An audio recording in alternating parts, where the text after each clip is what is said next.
All right, everybody. Welcome back.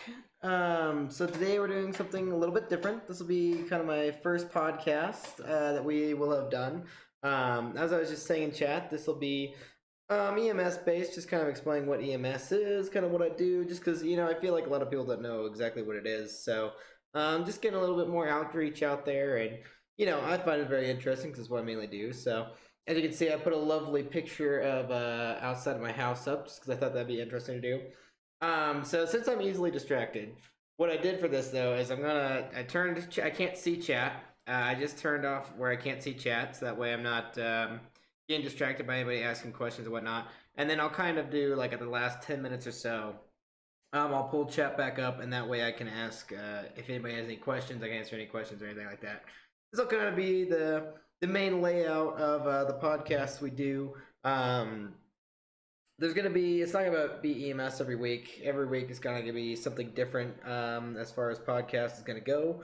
Real Latino wants me to do one about Colorado, so next week will be living in Colorado. It's just gonna be like whatever I really feel like talking about for the week and whatnot. So but yeah, this will be the basic format, and I'll just kind of go through, and I don't really have a script. I just kind of have some points I want to hit and stuff like that. So, but yeah, anyway, so I just want to talk about what EMS is and basically what I do. So, most people, when you think EMS, you think the fire department, which is not really the case because EMS is emergency medical services, and usually it's separate from the fire department. At least it's kind of viewed differently. Usually, when you talk EMS, you're not talking about the fire department, but sometimes they are combined into one. But we'll kind of go over that and whatnot. So, but yeah, anyway, what I am is I'm an EMT, which stands for Emergency Medical Technician. So for people that work on the ambulance, which is EMS, basically, is just working on the ambulance.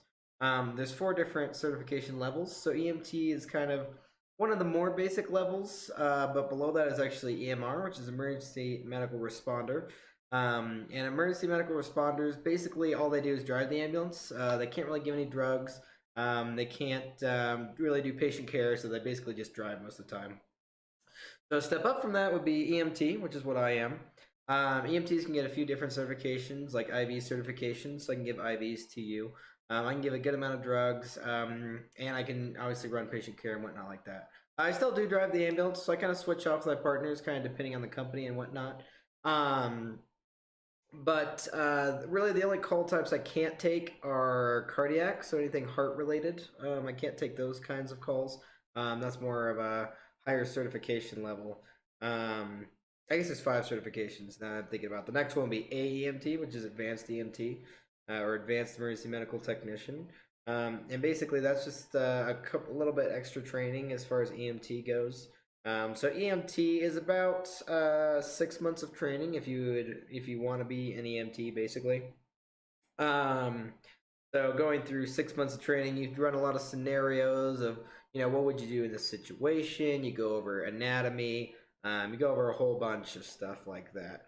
And advanced EMT, you're just adding a little bit of cardiac related stuff and a little bit of extra skills. They can't really do a whole bunch more. I think it's like 2 months of extra training. It's really not a lot. And also for my EMT training, I went to an accelerated program. So that was 7 weeks long. So it was pretty intense. And I do not recommend that for anybody because it's just like constant training in day out. And you have a lot of reading to do as far as anatomy and what wise. And it was really hard to keep up with. So anyway, so above AEMT is EMT Intermediate. And EMT Intermediate is considered an ALS provider. So when you're talking about the certifications on an ambulance, ALS is Advanced Life Support.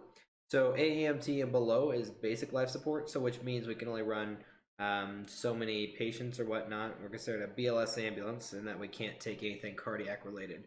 And that's generally what people say when they say BLS, BLS ambulance. So, but EMT Intermediate is almost a paramedic level. The only difference is they have to call the doctor to get approval for most medications, whereas a paramedic can usually just give them.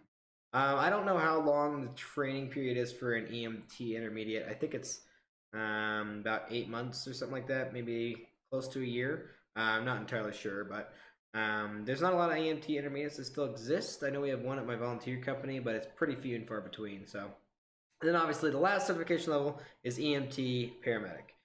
Is the full title for it. Usually people just call it paramedics. Usually people just call me a paramedic. People don't really know the difference in general. So, but anyway, that's kind of what encompasses that. Paramedics can basically is the full shebang. They can give cardiac drugs. They can put EKGs on people, which I can hook up EKGs, but I can't interpret it, which is just some dumb logistics and whatnot. So, to become a paramedic, you have to be an EMT for at least a few months to a year, and you have to have a couple of college courses.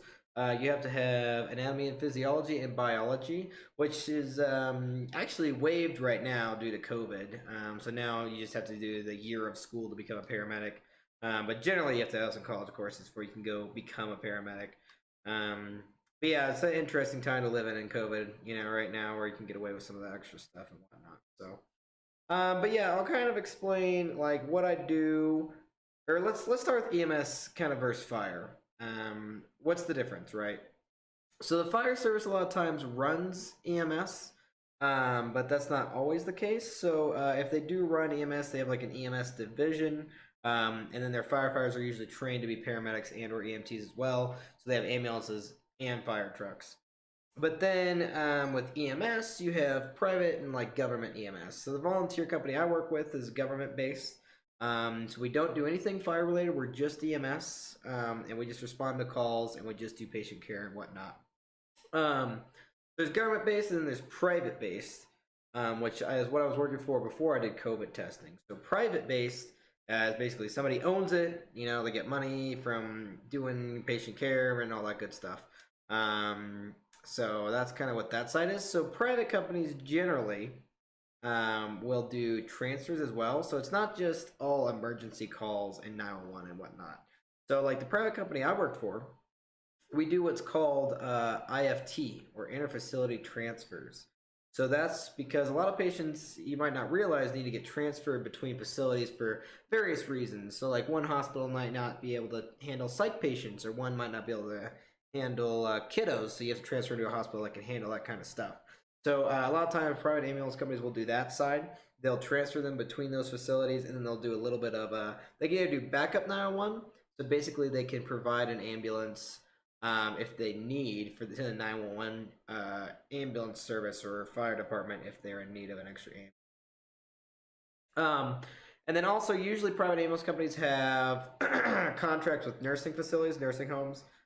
So at my private company, we respond to a lot of nursing facilities for emergencies. So you still see a lot of sick patients, but you're definitely not getting like car crashes unless you roll up on it or whatnot. So, and I guess that kind of brings me to a different point. In the state of Colorado, and most states around the country have the duty to act if you're on duty. So if I'm working on the ambulance and I witness a car crash, by law I have to stop. If I don't have a patient, or a patient who's in less critical condition than the patient in this car crash or whatever accident, whatever it may be. So if I'm doing a transfer between hospitals and I witness a car crash, I have to stop and render aid to them until another ambulance could get there. And there's some states I know, like Texas.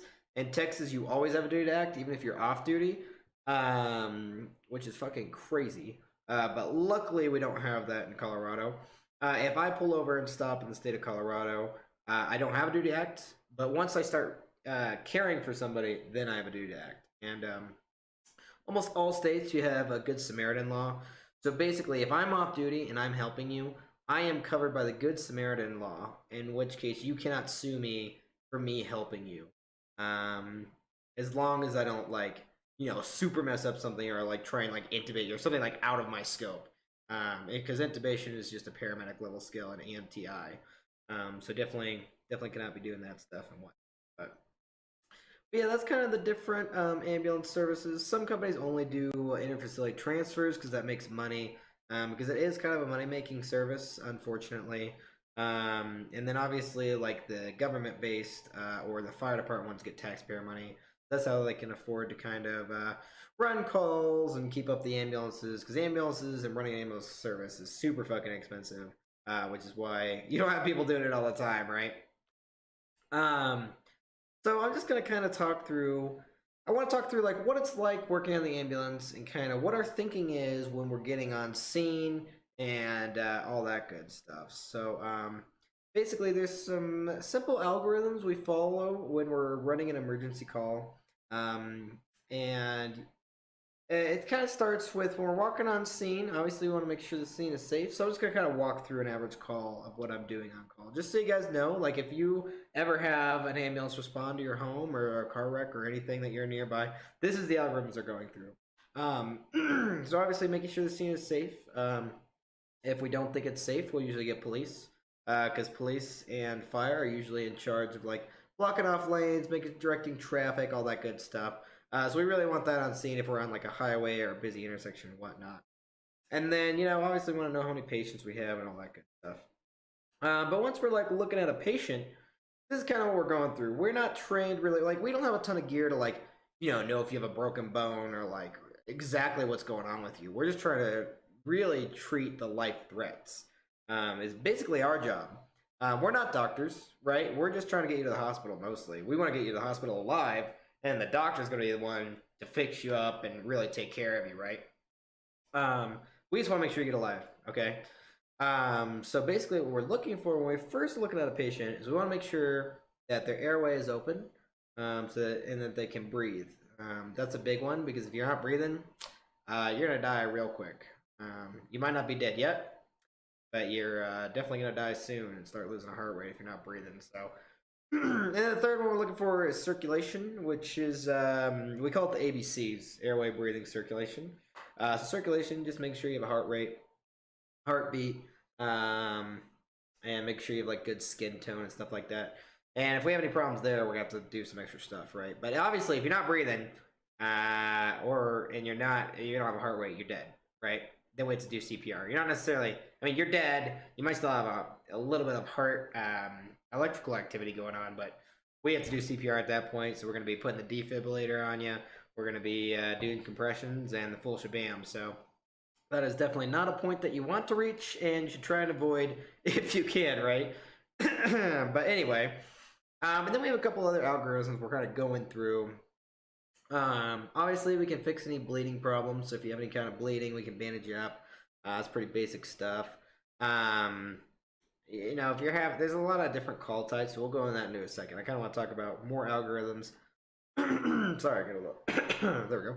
A little bit of algorithms that we walk through when we're on scene and whatnot. So a couple of other mnemonics. Healthcare is all about mnemonics and abbreviations and whatnot. That we have is sample. So before we get to the hospital, we want to collect as much info basically for the doctor as we can. So sample is we're looking for signs and symptoms. So what signs, what symptoms are you having? Which is kind of different, right? Symptoms are like if you tell me you've been coughing, that's a symptom. If I hear you cough, that's a sign, right? Or if you just say like I have pain, I can't see your pain, right? So that would be a symptom because you're telling me that and I can't see it. If I see you bleeding, that's obviously a sign, right? The next part of sample is allergies. We want to know what allergies you have so we can tell the doctor. Or if we have to give you any medications, I want to know what you're allergic to so I'm not giving you like Tylenol and you're allergic to Tylenol, right? That would not be good for anybody. Next is medications. We want to know what medications that you take. Usually to tell the doctor as well. Most of the stuff we're going to be telling the doctor and relaying to them. But also, if you're on any blood thinners and you're bleeding, we know you're going to bleed out much quicker, and we're going to have to work a lot harder to control that bleeding, which we have a lot more tools at our disposal for if we need. So, last one we have two last ones. We got sample, which is pertinent medical history. We usually just collect all your medical history. It's not too hard generally, unless you're like an older person who has a whole list of medical history, which we just want the pertinent. So, and then last one is event. What happened leading up to whatever, right? If you're in a car crash, I want to know how fast were you traveling? Did the airbags deploy? Did you have your seatbelt on? Those are some pretty big ones. Usually seatbelt's a pretty obvious one. If you don't wear your seatbelt, you're probably going to be on the side of the highway, and you're going to be way more messed up than if you are wearing your seatbelt. I always wear my seatbelt because I've seen how fucked up people get from not wearing their seatbelt. Definitely wear your seatbelt, okay? It's not good. It's not good at all. Or like, what caused this chest pain? Were you walking around and that kind of brought it on, after working hard. We want to know, like, could that be an MI? Have you had an infection recently? All this good stuff kind of helps us through what our treatments may be and whatnot. So, and then if you're having pain, we have another mnemonic called OPQRST, which is basically O is for onset, so when did this happen? Time can be very critical with a lot of call types, especially like stroke. Stroke is a huge one. You have the golden hour, is what it's called for stroke. Usually, people after an hour of experiencing a stroke or being in a stroke, that's when they start getting severe brain damage and it just gets kind of out of control and whatnot. That's one of the most critical ones for onset. But chest pain, if they've been having chest pain for a while, they can go into cardiac arrest right now. We don't fucking know, right? So the next part of OP is the provocation. Anything make it better or worse? That one's pretty straightforward. Usually, if somebody's having a heart attack, sorry, I still got some phlegm up in here, but if somebody's having a heart attack and I push on the chest, that should not increase their pain. Me pushing on your heart area is not going to increase your pain. Whereas if you had some trauma and that's what's causing, like if you have a rib or something sticking into your fucking heart, if I push on that, that's going to hurt a lot more, right? So that's how we can kind of differentiate between a trauma call and a medical call. So next part is radiation. Radiation is a good sign for us, usually for heart attack, because obviously heart attacks is a very big life threat, right? So radiation, generally, if somebody's having a heart attack, this is the pain is going to radiate from their heart, and usually in their jaw. Apparently, that's a very common one, is for pain to radiate into their jaw or kind of like their back area, which is very interesting. Or sometimes like their arm, it can kind of go all over the place. But radiation is a big one when it comes to cardiac related, so we definitely have to look out for that and whatnot. Okay, severity, and this is the question that they ask you all the time in the hospital. What's your pain on a scale of 1 to 10? We ask that. If they're having a pain of 10, all right, and they're crying, they really can't handle the pain, I'm probably going to grab the medic and be like, hey, bro, this guy probably needs some fentanyl. He needs the good shit, all right? My Tylenol / ibuprofen that I can give him, it's not going to do shit for that pain level, you know what I mean? And then you have T, OPQRST. T is also time again, which kind of goes back to sample as well. Event time. Or sorry, onset is what happened to make this occur, and then time is how long it's been. I got this flipped up. I always get them flipped up, but as long as you have both of those, that kind of helps out and whatnot. So, but let's say, there's a lot of ways when we're picking up a patient. You might not know this, but we actually can take people against their will. But we have to meet some criteria, okay? So the questions they ask you a lot in the hospital, which I'm sure if you've been in the hospital, you will recognize these, but it's called A&O questions, which stands for alert and oriented. And basically there's 4 questions that I'm sure if you've been in the hospital, you'll know. The first one is, we want you to be oriented to person, place, and event. If you're oriented to all of those, you're A&O times 4, which is what an average person should be. We accept A&O times 3 as you still being a competent adult. We can't take against your will. A&O 1 to 2 is kind of incompetent, and we can kind of take against your will. Usually, like if you have somebody who's drunk, we're usually not just going to pick up drunks unless like they're causing havoc or they hurt themselves or something like that. Right?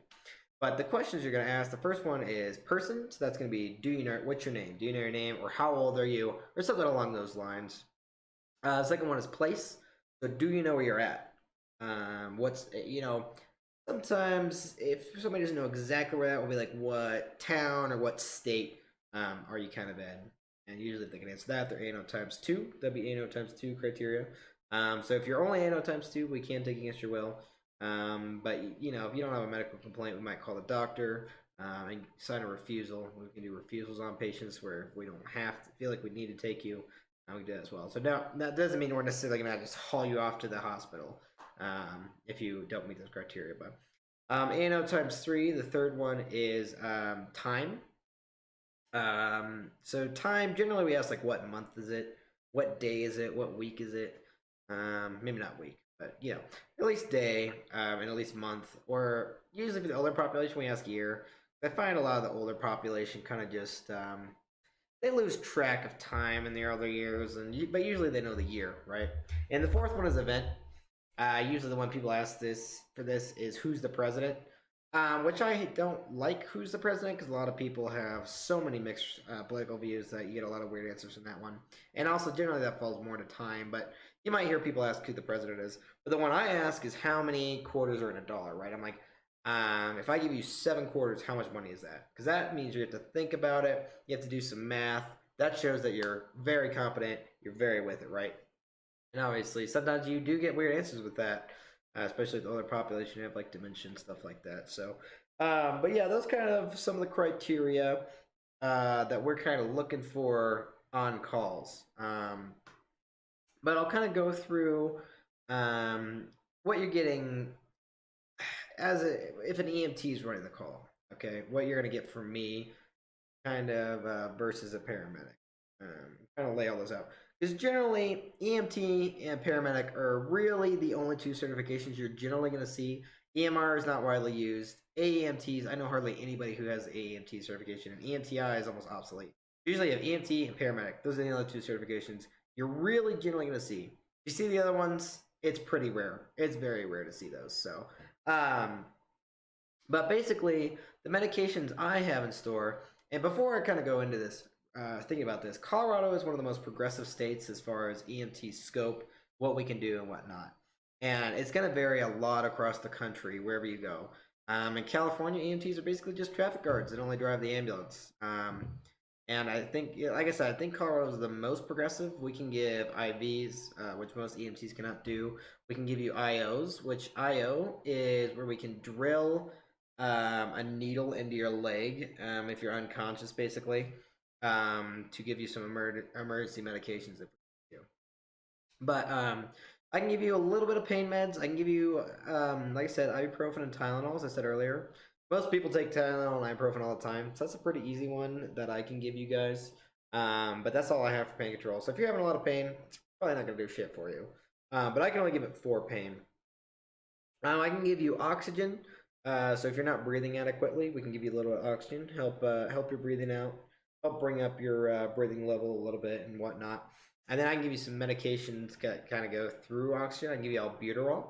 So albuterol is basically if somebody's having a hard time breathing, if you have asthma, most people know usually have an albuterol inhaler. So it can help clear up your lungs, which usually you have like some wheezing and whatnot in. Trying to think what else I can give you. I can give you Narcan. So if somebody overdoses, most people probably know what Narcan is by now, especially in America because of all the overdose crisis and whatnot, and all the opioids and whatnot that are kind of been on the streets recently. I guess that was more kind of last year, but they're still out there and still kind of a problem. The Narcan is for drug overdose or opiate overdoses specifically. So if somebody overdoses on opiate, with Narcan, we're trying to bring your breathing rate up because when you overdose on an opiate, you're slowing down your breathing rate a lot, and that can be definitely catastrophic to your health. And you'll die eventually if you don't have a high enough breathing rate. So we're just trying to bring your breathing rate up there, and that's what generally we're trying to do with Narcan and what.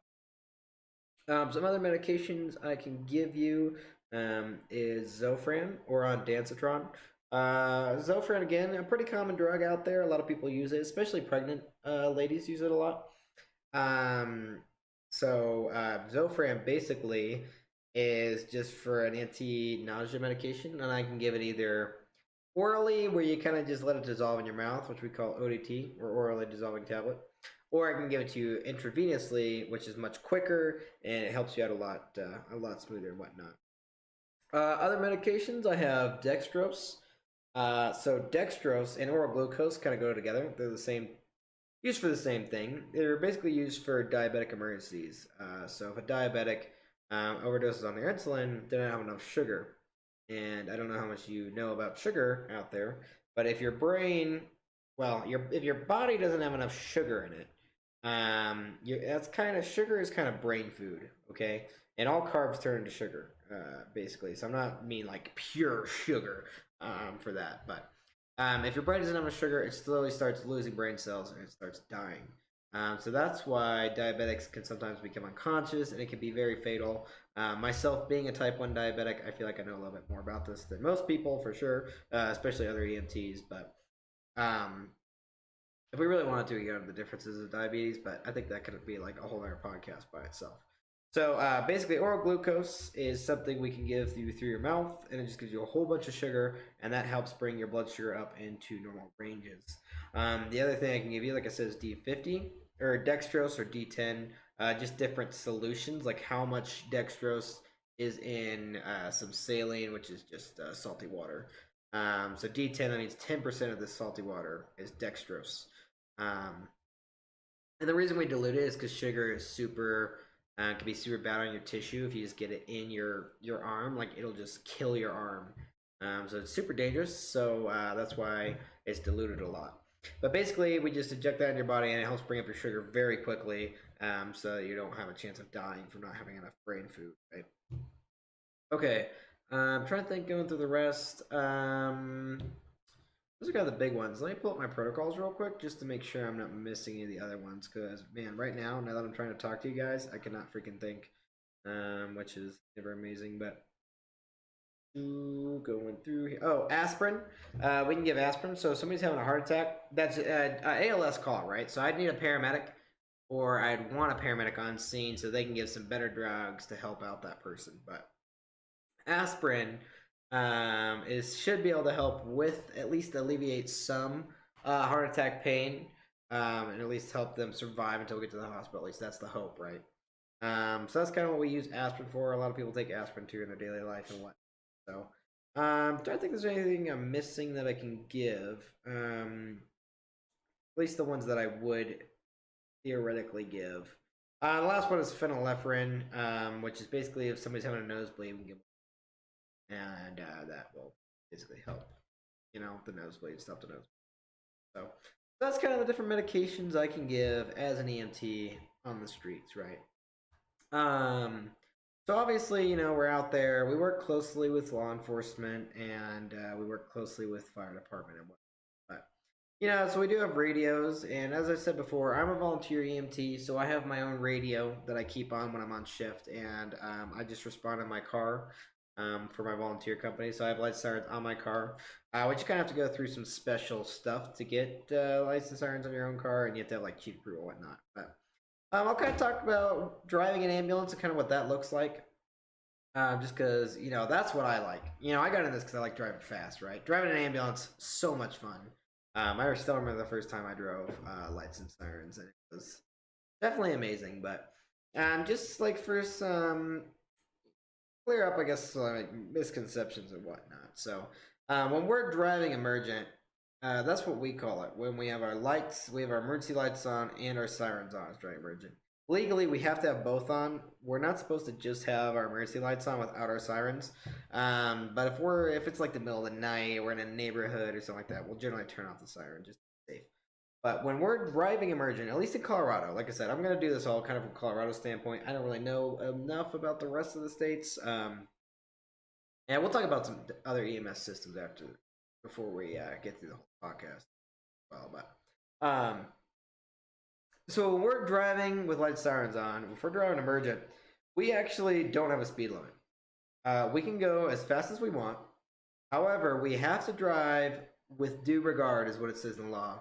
So basically, we have to make sure that people around us are safe when we're driving emergent. So if we cause a car wreck, if we're the cause of it, basically we're fucked. It's basically what it boils down to. If we cause a car wreck, generally we're gonna lose our certifications and we're not gonna be able to work on an ambulance again. It's basically what it boils down to.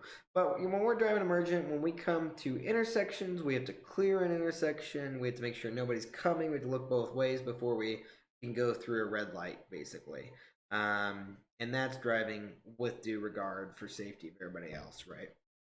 So even though we can go as fast as we want, we usually can't make it up to like as fast as we want, right? I've made it up to 100 before, but that was going downhill on the highway very quickly, and luckily there wasn't a lot of cars. People moved them away, which I feel like people in general usually don't move out of the way for ambulances. Definitely a lot less than like police cars and fire trucks. I don't know what it is, but people just see an ambulance coming, they're just like, "Fuck! What the fuck do these people want?" Yeah, so move out of the way of ambulances, please, because fuck me, people like hardly ever do. So that's kind of like what driving entails. And generally, when you get an ambulance, You generally are going to get an EMT and a paramedic. Okay, that's generally what most ambulances consist of. Not always necessarily. My volunteer company, we have 3 people, so we usually have a paramedic and 2 EMTs, or an EMT and an EMR. Because we have like 2 EMRs, so sometimes they respond, and they just drive the ambulance down. So that's always a lot of fun. Um, kind of going down and whatnot. But yeah, so that'd be considered an ALS ambulance when you have an EMT paramedic. So this is all obviously based off the American model. If you look at other places, I know Britain. I believe Britain does this anyway. Britain has it where like doctors will meet you out in the field, and help you, with giving medications and whatnot in the field. But obviously, America does not do that. America has a way bigger population than Britain. Japan, I know, does that too. Again, just differences in style and the size of the countries, I'm sure, plays a huge factor in that, for what it does. But there's a lot of different calls we run in 911. It kind of encompasses everything, right? So you kind of have to be prepared for whatever you're going to get when you go out there. So sometimes if you're 2 EMTs, you have to deal with what you got. If you don't have a paramedic, you can either call a paramedic and wait for him, or you can just book it to the fucking hospital. Hold on. No, sorry guys, bless me. Um, so yeah, that's kind of what you get when you get us responding. Um, on an ambulance and whatnot. So obviously there's a whole bunch of different call types we have to deal with, but it basically all boils down to trauma or medical. And also psych could also be kind of its own category and whatnot. So, talking through the different call types here, trauma is pretty straightforward, right? Car crash, somebody fell, somebody broke their ankle, whatever. That would be all encompasses in trauma, right? So if somebody breaks their bone, obviously we can patch them up. We have a few different tools we can use. I'm not going to go through all the tools we have and everything, right, that we can use. Trauma and whatnot. Generally, trauma comes down to like bleeding control and whatnot. And we also have like tourniquets. So if we need to apply a tourniquet if somebody's really, really bleeding out, that'll help save their life for sure. It's a heavy life-saving stuff. We have medical calls kind of encompass everything, like a whole bunch of stuff, like diabetic emergencies, or that any pain that isn't related to a fall, or a car wreck, or any kind of blunt trauma or blunt force or whatever is going to be medical. Like I said, psych's kind of its own. If people are having behavioral issues, if people are getting aggressive, that could fall in medical. That's why they kind of are tied together with medical, but not always. If somebody's just depressed, that's probably just going to be psych, right? We're just going to have to take them to the hospital and see if they can help them. They can't always help them, but and I want to talk a little bit too about what we call mass casualty incident. And mass casualty incidents is basically an incident where we need a lot of resources and we can't deal with it with our current resources. And obviously, a prime example of that would be like 9/11. That would be like a huge one. It can happen on smaller scales. That's obviously a huge scale, but that's a really good one to demonstrate it, right? You have a whole bunch of patients, right? I don't remember exactly how many patients. I don't know exactly how many patients they had during 9/11, but obviously you would need a fuck ton of ambulances, right? And you need a fuck ton of fire trucks to put out all that fire and whatnot. And you need cops to shut down the streets. You need cops to help extract people, make sure there's no more threats in the building and whatnot. So just the logistics of think about that, you would need hundreds of firefighters, which I think they had like what 300 so firefighters. No, actually, I think they had more than that. I think there was 300 who died when the building collapsed. But fuck to the firefighters, fuck to the EMS. But it happens kind of on smaller scales too, and you kind of can scale it up. And the reason I think I kind of want to explain this is because I want you guys to feel like if you have a medical emergency that or if there's a big incident that we can kind of handle it, but it's going to take time, right? It always takes time for those bigger incidents. So kind of like a smaller incident that I could talk through is if we have a 5-car wreck, okay, and we have one ambulance on scene and one fire truck, okay. The fire truck would obviously be blocking the lanes, he'd be blocking traffic, and they'd be helping us extricate patients if they need to get them out of the car or whatnot. So if you have those 5 cars and you have like 10 patients, we need like 5 more ambulances at least, right? Each ambulance can take like 2 people. But obviously we can scale it up. We can call other companies for mutual aid, and then they'll help us out. That's how we can kind of deal with all those different call types when we have too much routine plates. Right? Going back to some of the differences between fire and us, now that I think about it, when we're on scene, if EMS and fire are separate, this is only if they're separate and not one entity where they could be, right? So if fire and EMS are separate, generally we're running the medical side, right? We're looking at the patients, we're running the patients. Let's say it's strictly a medical call, but fire always responds with us, right? So we're there, we're helping out with the patient, we're asking our sample and OPQRST questions, which we went over earlier. And on that call, fire's not really doing a whole lot. They have a whole lot of nada to do. Generally, for our firefighters, they turn the ambulance around and they get the stretcher ready. That's it. But let's talk about car crashes, right? That's something where firefighters are going to be extracting, and then we are going to deal with patient care after they can get the patients out of the vehicle, right? So that's kind of what they'd be doing on that. Then you have like some different calls. Obviously, if there's a house fire, they're dealing with that exclusively until we find some patients, right? We're just sitting back and we're just enjoying the show. We don't have to do anything, so that's a lot of fun, right? Um, and there's as much as firefighters, if it's one entity, that's great, but it's a lot of training to upkeep firefighter and paramedic. Firefighters train very intensely, a lot more than EMS personnel do, because EMS personnel, um, I don't know, EMS personnel, you do it a lot, right?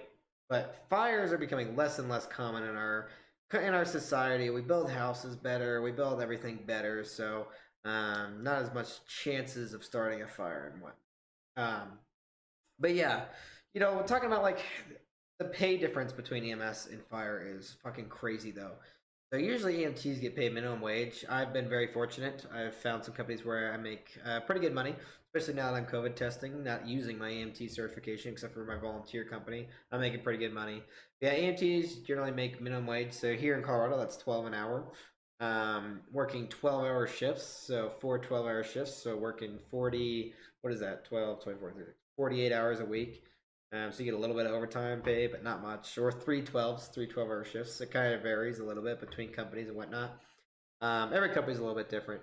But those of you that don't know, my full-time paid job was a 48.96 job. My last company, so I worked for 2 days straight, and I got 4 days off.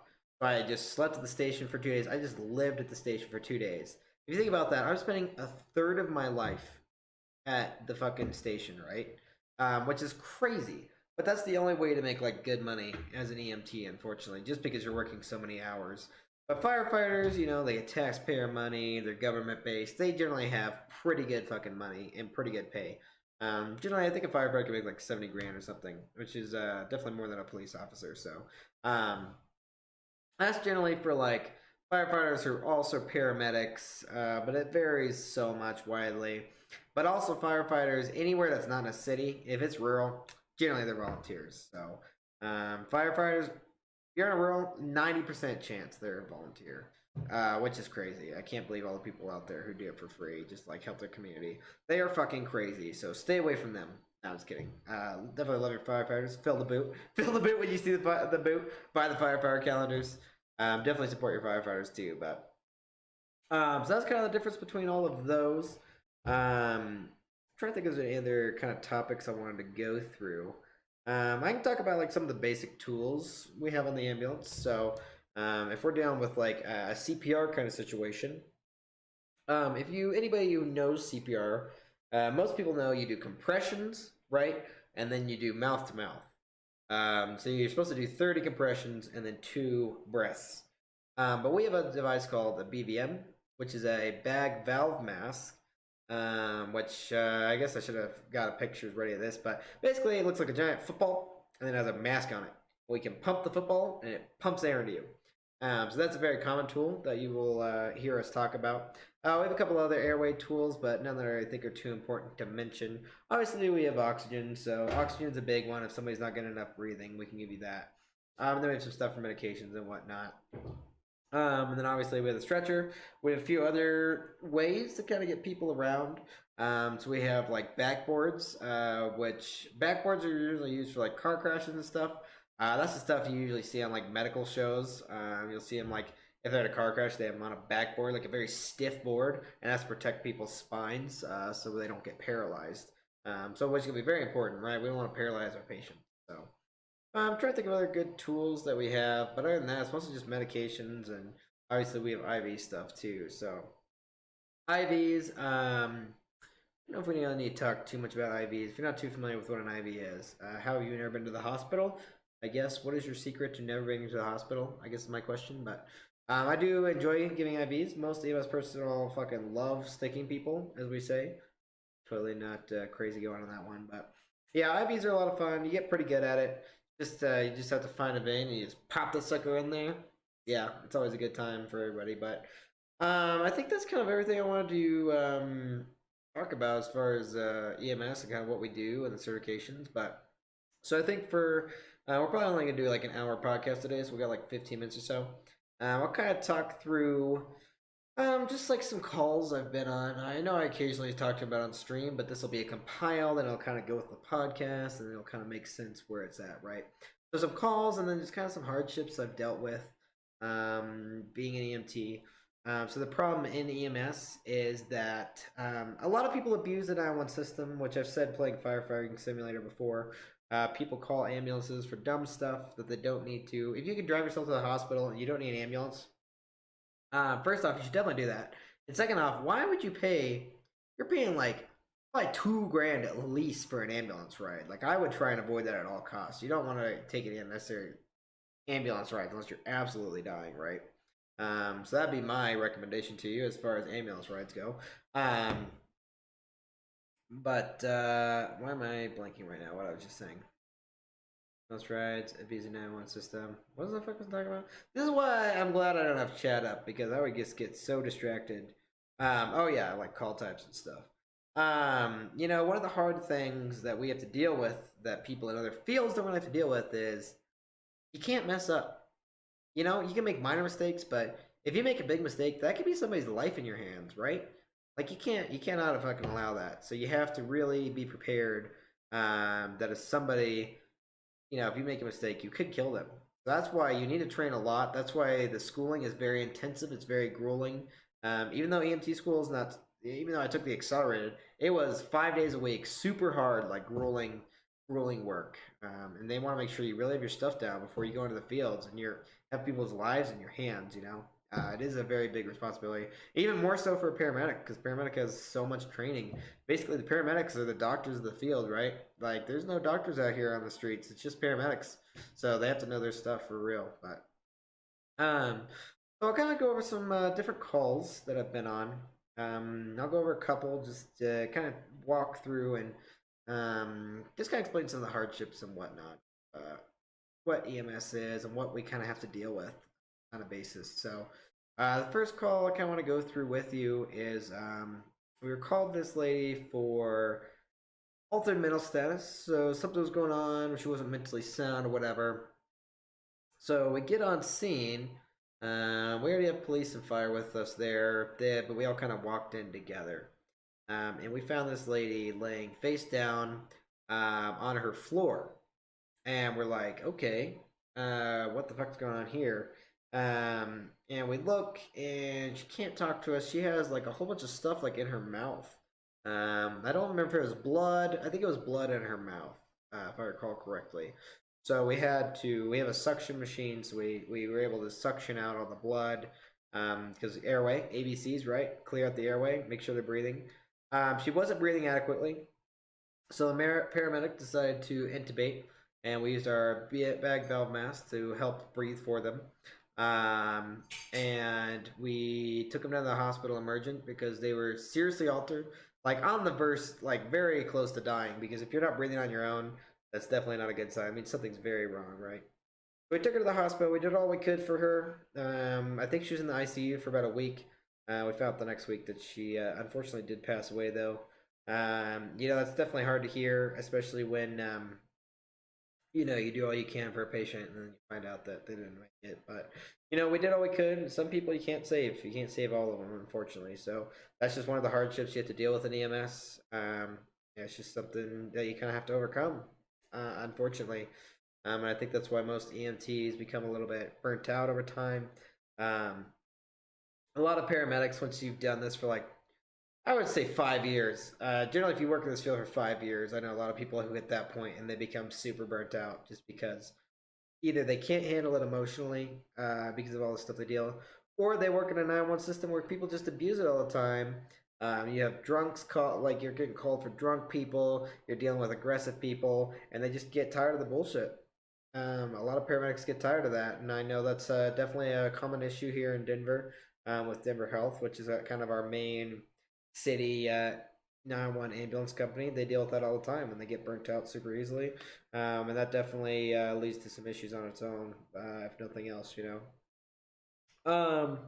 So we'll kind of go through some other calls I've had, just some fun ones. I probably said this some other time on streams, but like I said, this is a good chance for me to get it on just for a podcast, right? So people can kind of listen to them as they're driving and whatnot. So, so this other call I had, this was definitely an interesting one. It was a car wreck on our highway here. That's in my volunteer district. So this lady was driving in her car. Well, I say lady, but there was two males in the car and one female. They were going 70 miles per hour down the highway. We have a steep highways here. We have some steep turns. This lady lost control of the vehicle, and the car rolled about 3 to 4 times on the highway. And we see the patients. We have one who's 14, was the driver. The driver was 14, not even old to drive yet. And then there's two drunk 18-year-olds in the car, which is definitely very interesting. So, 14-year-old who was driving, luckily she was wearing a seatbelt. So she had pretty minor injuries. She had like a little bit of cuts on her hand. So we were able to kind of fix that up. Her back hurt a little bit, so we had to deal with that a little bit and get a little bit of we call it C-spine, which is the back of your neck here, because if that breaks, or if you have damage to that, that can cause you to be paralyzed, right? So we kind of dealt with that as best we could. The other passenger up front was wearing his seatbelt as well. He didn't have any injuries. He just rode down in the ambulance in the front seat. But the last guy in the back seat was not wearing his seatbelt, and he got flung into the passenger seat, which caused him to severely mess up his back and be in a lot of pain and be pretty messed up. So we had to full backboard him, fully get him in the ambulance and get him some painkillers, and he was not in good shape.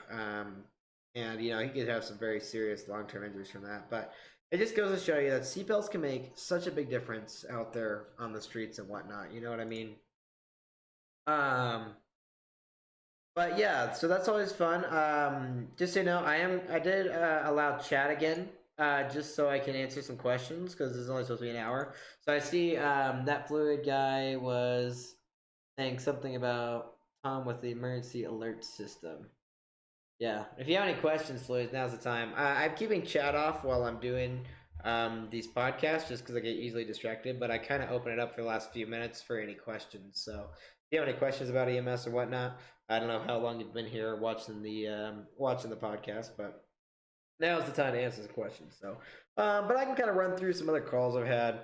I definitely deal with a lot of psych patients, so we have some crazy people that we take to psych facilities from hospitals and whatnot. So this other one's kind of an interesting one. This was a homeless guy who we were transferring hospitals. All right, so this was my main paid company, right? We go to the psych. We go to the regular hospital. We're transferring him to a psych hospital, right? We go to the hospital. I'm talking to the nurse. And, the nurse gives us a story of what happens because legally they have to, first off. And second off, because, obviously I want to know who I'm taking in my ambulance, right? So I guess this dude, the ambulance who picked him up, found him on the sidewalk walking around. He's homeless, right? He was walking around with a raccoon head. Not just a raccoon head that was decomposing. And he said that was his connection to God. So he would talk to God through this raccoon head, which is definitely very interesting. And the nurse looked at me. She's like, "Don't ask about the raccoon head." We threw it away, and I'm like, "Okay, good tip." And this dude, I don't know if he was just like paranoid or what, but when he was sitting in the ambulance, and I'd go to put we call it the pulse ox, like that little thing we put on your finger to see your heart rate is and how much oxygen you have in your blood. So I went to put that on his finger. He just freaked out. He was like, I was like, bro, look, you're about to do fucking karate on my ass in the back of an ambulance. So, fortunately, he didn't for me. But yeah, it's funny. We were walking out of the ambulance. He's like, "What? What did you say? I can't hear you right now. I've lost my what is it? What do you call it? You call it like my connection with you or something." I was like, he must be talking about the raccoon head, because he can't talk to God because he doesn't have his raccoon head, which I just thought was hilarious. But yeah, and then we got onto the psych facility. We took him out. And we looked in his bag. They gave us like a bag of his belongings, and holy shit, his coat. I just looked at it, and I was like, what the fuck? His coat is moving, and it was just a fuck ton of bed bugs just on his coat. We're like, oh my god, we just had that in our ambulance. So we had to like super try and decon our ambulance, but fortunately we never found any bed bugs on our ambulance. So I assume that they didn't get off his bags and whatnot. But yeah, just some interesting times for sure. When they're kind of getting a whole bunch of raccoon heads and freaking out about that, and his hair was just, man, I don't know, it was just like matted, and it looked like there was birds making nests in it. So but yeah, I think those are kind of the calls. I'll leave it at for today.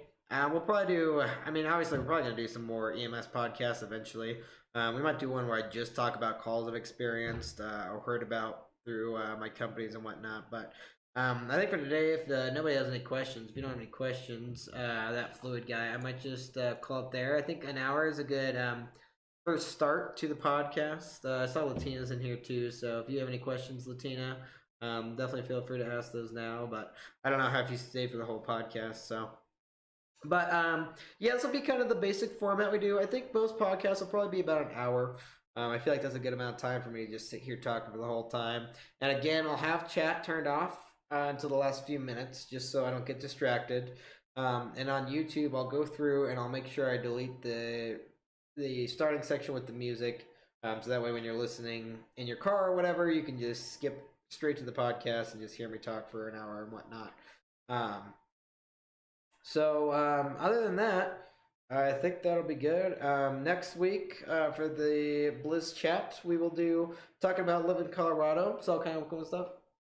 Like the podcast. Yeah, I think it was a good first run through. So if you didn't watch from the beginning, you can obviously feel free to go back and watch from the beginning. But I feel like I got a pretty good rundown of what EMS is and kind of what I do in my general life and whatnot. So, but yeah, we'll be back next week. I'll talk about Colorado. Just kind of a recap of what we're probably gonna do there is obviously like off-roading. I'll kind of talk about like what it's like living here with like people-wise and culture-wise and all that good stuff. So, but yeah, I think we're gonna end it there today, guys. So thank you so much for joining me. And tomorrow we'll be back with Subnautica Below Zero. We're gonna be starting a new run through of Subnautica Below Zero. So I hope to see everybody there, and I hope everybody has an amazing night. And I'll see you guys soon.